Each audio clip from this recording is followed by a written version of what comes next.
Jonathan Young. Thank you, Mr Chair. Look, I'm very pleased to speak after the last speaker and just answer some of the questions that she has put forward.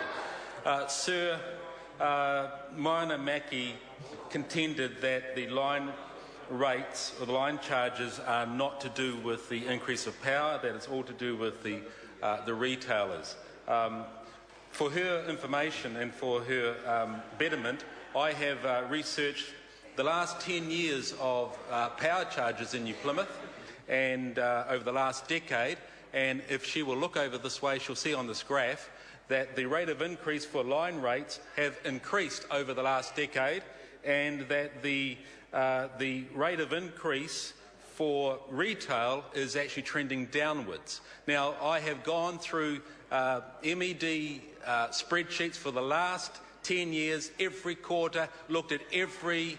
It's not dishonest. That is the truth. These are facts. These are facts. I can show them to you if you'd care to have a look.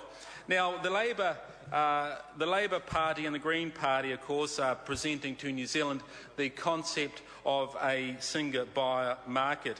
And a person who they are quoting, of course, is Professor Frank Wolak, who they used his comments a number of years ago, 4 to 5 years ago, to claim that retailers, or generators rather, have been taking super profits out of the New Zealand electricity market of something around about $4.3 billion. Well, he was in Wellington this week, and let me quote from Energy News, and he says, moving to a single buyer market for power generation would do nothing to improve competition, while a cost-based approach to pricing output also runs the risk of undervaluing water resources, a visiting US academic says. Stanford University's Professor Frank Wolak says he can't see why New Zealand would want to turn its back on the electricity market structure it has now.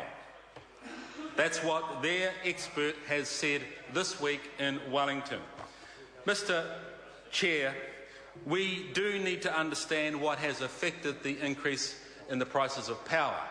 A number of these increases have happened through regulation increase in terms of the ETS charge, which has increased the cost of electricity by around about 4 to 5%, and secondly, the GTS increase as well. If you take out those two regulatory increases that have happened, if you look at the increase that has happened over the last number of years, you will see that the increase in electricity costs for New Zealand consumers is around about the rate of inflation, maybe a fraction above, certainly within the rate that the Reserve Bank have to monitor.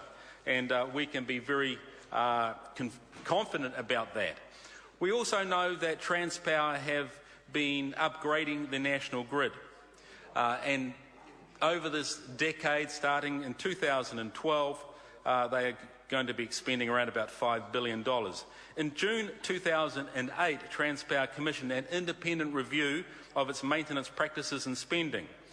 This report, which came to the Commerce Select Committee by the Auditor General, said discussions with staff from both Transpower and the contractors revealed a workforce that has an innovative approach to solving problems. This has been driven mainly by a need to keep operational an aged asset base, as little asset replacement has been undertaken on a broad basis in the last decade. So under their watch, the national grid became aged with very little replacement of that infrastructure. Some 39% of the switchgear assets of the old technology with an average age of around 37 years.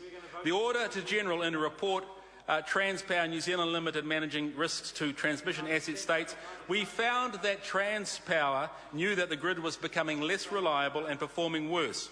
While it was still building staff capability, Transpower could not focus on both grid reliability and capacity, so it made the strategic decision in 2003 and 4 to focus on addressing the grid's capacity issues. The issues of age and necessary replacing and refurbishing of grid assets were given a lower priority.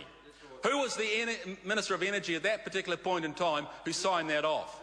Because we are right now spending $5 billion catch-up money to ensure that our national grid is robust and gives security of supply to New Zealanders in their households and in their industries. We know in New Zealand what happened when the Maui gas pipeline sprung a leak.